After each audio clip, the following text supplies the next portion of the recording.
Vlogda rolikor tikişi eləmək üçün istifadə olunan 2 iplikdən. Bu nə deməkdir? Bizim vlogumuz adətən 4 iplikdir, amma həm 3 iplik, həm də 2 iplik tikməyə qadirdir. 2 iplik rolik tikişi üçün istifadə olunur. Bu yaşıl və mən də sarı olaraq nəzərdə tutulur. Yaşılı 3-ə qoyuram, sarını isə 7-yə. Bu ən idealdır.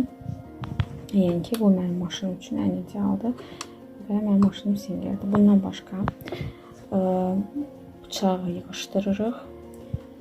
Sonra isə burada məndə R və S var. Adətən aerolog eləyəndə həmişə R-də olur.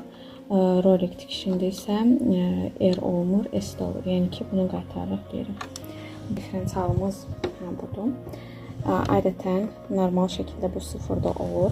Hal-hazırda isə parçanı dartsın deyə 0.7-yə aparırıq. Sonra isə bu isə tikişin enidir. Tikişin eni adətən 3 cm və yaxud 2 cm-dən istifadə olunur. Rolik tikişində isə F-ə qoyuruq ki, çox sıx olsun. Bu isə tikişimizdir. Buna rolikor tikiş deyilir. Görürsünüz necə sıxdır. Hər iki tərəfdən və belə dalğalı qalır. Bu adətən trikotaj parçalarda istifadə olunur. Trikotaj parçanı düz tikişlə tikmək çox çətindir. Buranı da göstərdim. Bu isə overlockdur. 4 iplik gedir. Gördüyünüz kimi 2 dənə tikişdir. Həm tikir, həm də overlock olur. Və bu tərəfdə heç bir şey görünmür. Yəni ki, sıx çəkəndə nəsə görünə bilər. Amma heç bir şey görünmür. Yəni artıq əlavə tikişə ehtiyac yoxdur.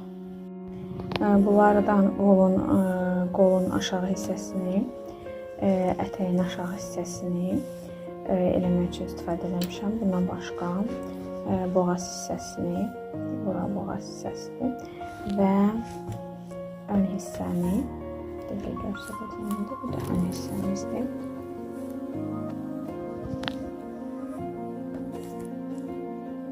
Belə fal şəklində dayanır, dalğalı. Burada bir şey demədim. Burada gördüyünüz kimi kurçok var. Bax, bunu da əlavə edirik. Hal-hazırda bunu çıxartacağım buradan, çünki mənim tikişimdən bu artıq lazım deyil. Bu sırf 2 ipliklərdə istifadə olunan kurçokdur. Belə çıxır. Qalır, bax. Bunu saplayacaq.